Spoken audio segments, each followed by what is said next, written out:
과거 뉴스 속 오늘엔 어떤 일이 있었을까요? 영상으로 떠나는 라떼 뉴스 여행. 영상실록 오늘 N. 안녕하세요. 아나운서 조진혁. 아나운서 조혜진입니다. 예진 씨, 봄이 되니까 네. 참 나른해지는 것 같아요. 자주 피곤해지고 맞아요. 일도 하기 싫고 맞아요. 또 저는 운전하다가 그렇게 잠이 쏟아져요. 맞아. 아니 그리고 사실 저는 지금 녹화 중이긴 하지만 제 영혼의 반은 이미 지금 나가서 나들이 중이거든요. 아, 그래요? 벚꽃도 보고 꽃도 보고 누구랑? 혼자. 자, 아무튼 우리가 이렇게 피곤해지는 게 바로 춘곤증 때문인데요. 겨울이 가면 네. 봄이 오잖아요. 우리가 이 따뜻한 볕과 바람 이런 걸 쐬다 보니까 몸이 노곤노곤해지면서 춘곤증이 오는 거죠. 그래서 우리가 피곤했던 거구나. 그렇죠. 잠이 오고. 네. 하지만 이런 춘곤증을 이겨낼 수 있는 방법이 있습니다. 뭔가요? 바로 영상실록 오늘엔을 시청하는 방법인데요. 자, 그럼 오늘은 어떤 역사가 있었는지 함께 보시죠.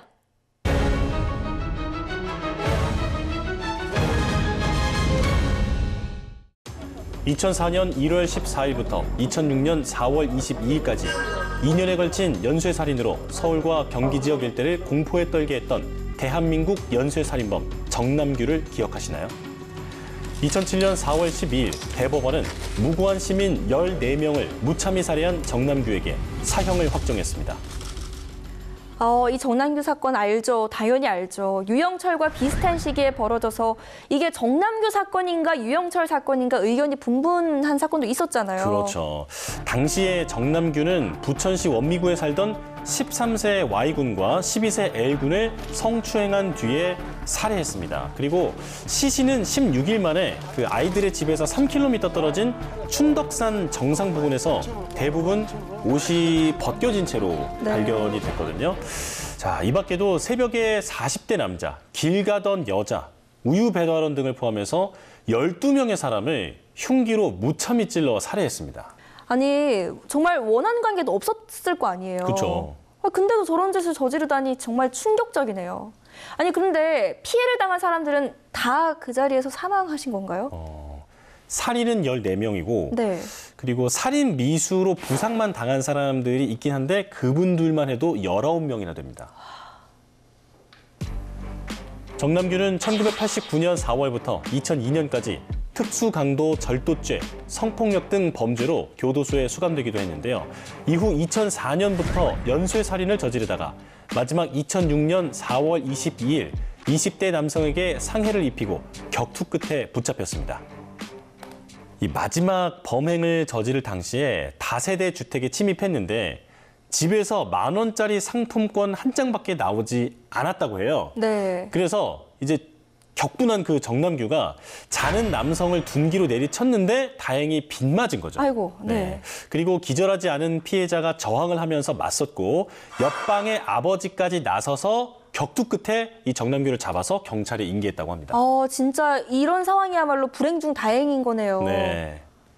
이렇게 검거된 정남규는 사형이 확정된 후 서울구치소 독방에 수감 중이었는데요.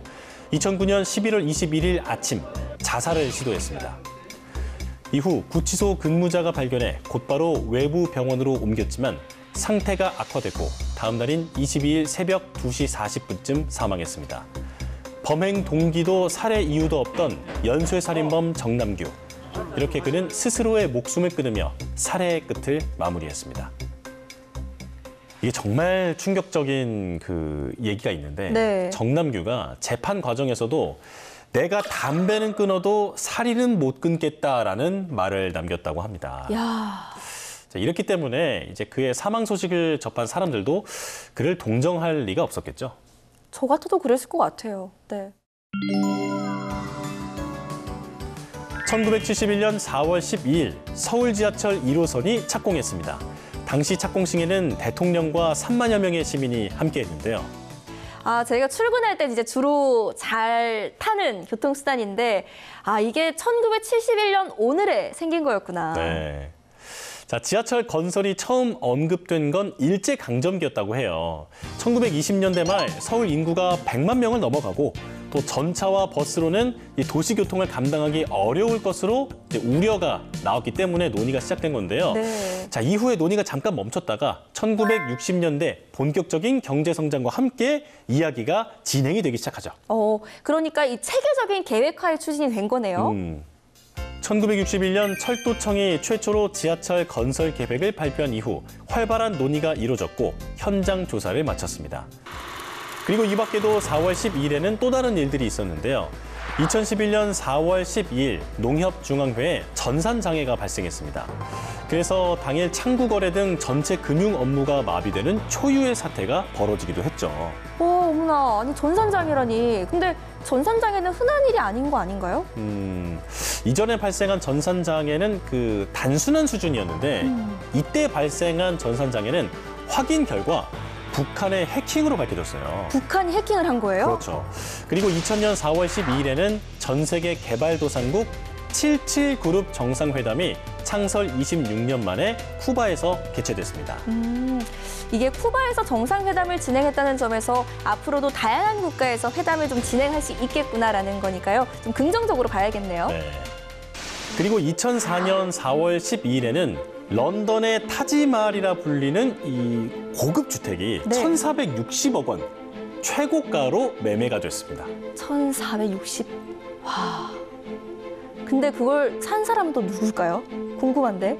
인도의 네. 철강 갑부 락시미 미탈이라는 사람인데요. 재산이 우리나라 돈으로 무려 7조 3천억 원이라고 합니다. 정말 어마어마한 재력가죠. 그러네요. 자, 저희가 오늘 이렇게 과거 뉴스를 하나씩 살펴봤는데요. 영상실록으로 만나본 오늘의 과거, 여러분은 어떠셨나요? 그럼 다음 시간 더 알찬 오늘의 뉴스로 만나요.